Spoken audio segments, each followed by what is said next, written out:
मी प्रिया. सत्यमेव जयते news channel मध्ये आपलं स्वागत आहे. आज रविवार 7 डिसेंबर 2025. इचलकरंजी म्हणतल की विषय हार्डच पर. अनेक कार्यक्रमांनी इचलकरंजी शिवमय झाली. श्री धर्मवीर संभाजी महाराज मूर्ती प्रतिष्ठापना समारोह सोहळा पार पडला. त्यात इंस्टाग्राम रीलची सर्वत्र चर्चा आणि व्हायरल व्हिडिओ पाहण्यास मिळाला. त्यामध्ये आकाश वडेकर आणि राजद्वार कुंडे पाटील यांनी तयार केलेलं रील्स व्हिडिओ खूप व्हायरल झाला.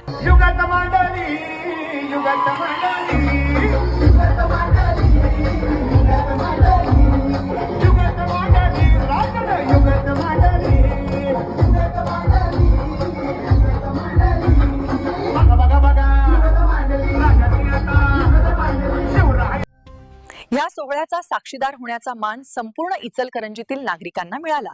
त्यामुळे वातावरण शिवमय झाले होते. साफ सुथरे रस्ते, स्वच्छता आणि पोलीस बंदोबस्त, शिस्तबद्ध कार्यक्रमामुळे आनंदाचं वातावरण पाहण्यास मिळाले.